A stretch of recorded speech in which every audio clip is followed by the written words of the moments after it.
Let me ask you first, Marv. Did you watch Mayweather versus McGregor? Yes, Chris, I did.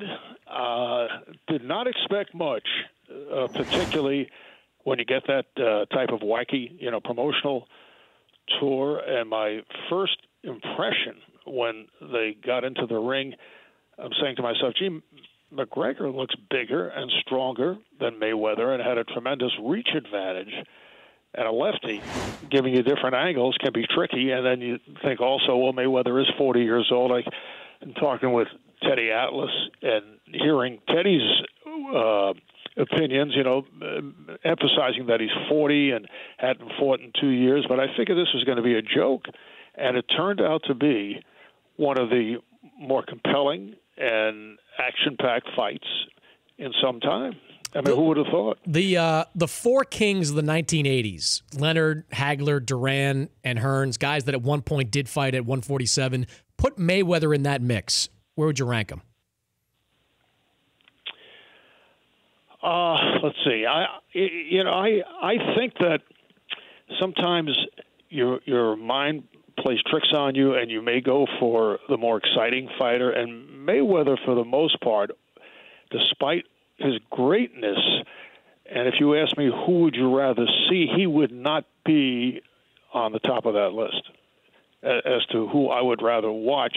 I mean, he was brilliant in his defensive work, but what we saw the other night, and not to compare Mayweather against McGregor, to say Leonard and Hearns, and I was part of the pay-per-view team that night doing that fight, and I'll never forget the fact that Leonard actually changed up his style. It's very similar to what Mayweather did after round 4 the other night, because he was in trouble, and I'll never forget Angelo Dundee in the corner just screaming at Leonard, and just getting him to get going. And he actually had Hearns' style, and Hearns was really fighting Leonard's style, and then Leonard, came up with victory, by knocking down Hearns. That was pretty amazing. But those were two of the greatest fighters certainly of all time.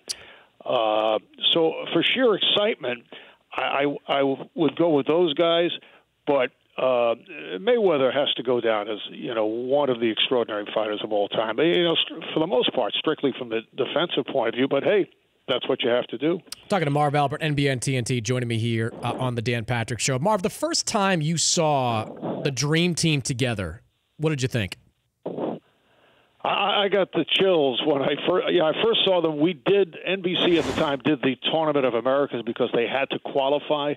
They had lost in '88, and so they had to go through the tournament, which was played in Portland. And just the first time they stepped onto the court, it was unbelievable to see that group. You look at there's Michael Jordan and Magic Johnson and Larry Bird and Charles Barkley and Karl Malone, and right down the line, David Robinson, Patrick Ewing. To me, it was the greatest team in the history of greatest group in the history of team sports ever assembled. I mean, if everybody played today in that type of competition, and that means having LeBron play and all the top stars, Curry, they didn't play in the Olympics, as you know, in Rio. You could probably put together as close to the Dream Team, but it would not be what this group was. It would be pretty close, which they never matched, in the Olympics after that. But this team also was playing against international teams that were not what they are today. I mean, many of the international teams, as you saw in the Olympics, can give a run to an NBA team because they have so many NBA players. It's so different, and what that particular Olympic tournament did was encourage all the basketball strength in Europe and throughout the world, because people were just fascinated with them. They were like the Beatles when they traveled. I mean, I was fortunate enough to be around them, and they had top security and couldn't even get on a bus without thousands of people greeting them outside the hotel. It became such a big deal. And I think the players themselves were surprised about that, and really didn't go out much except for Charles Barkley, who just he just loves to talk to people, and every night he'd be walking down Los Ramblas in Barcelona and just drawing crowds and talking to everybody. But that was a team that Chuck Daly never called a timeout throughout the whole Olympics, and they never trailed.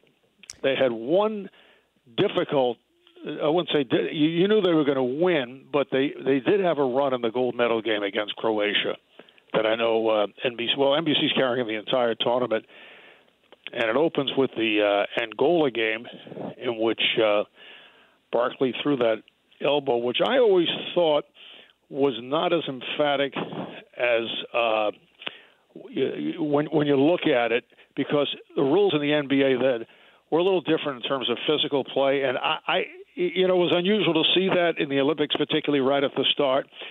But even the Angolan players didn't think it was that bad. It's something that I think has grown over the years, become legendary, that Barkley threw an elbow at the player from Angola. But people can see for themselves tonight. Before I let you go, Marv, the legacy of that team to me is that the world saw that team, embraced basketball, and within 10 years really caught up. The USA team in 2002, they got beat, finished 6th in those world championships. When you look at the 92 team and its legacy, what would you say it is?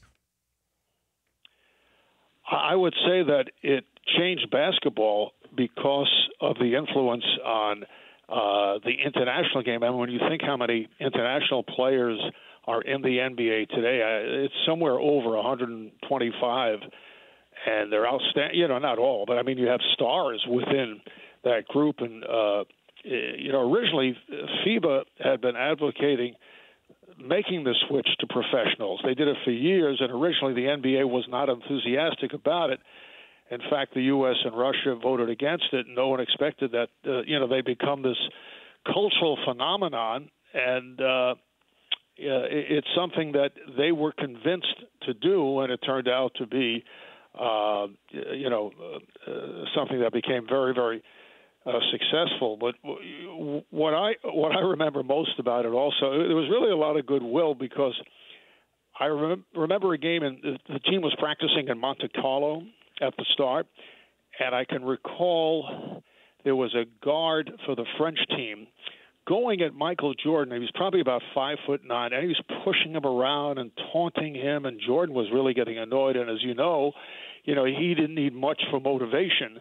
And here's this guy, even though the U.S. was really up by a big score against France, this guy was all over him, and they're screaming at each other. Then the game ends, and the United States wins by a large margin.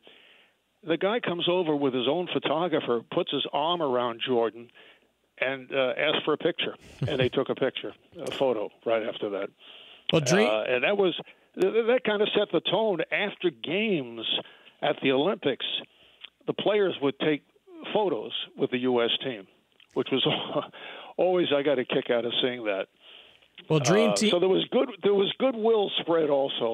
Let's say, despite the fact that most of the games were blowouts.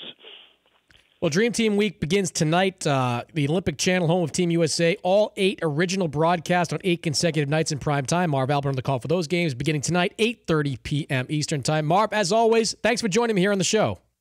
Hey, Chris, a pleasure. Anytime.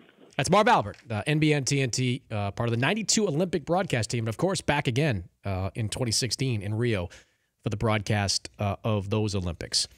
The Dan Patrick Show, weekday mornings on Audience.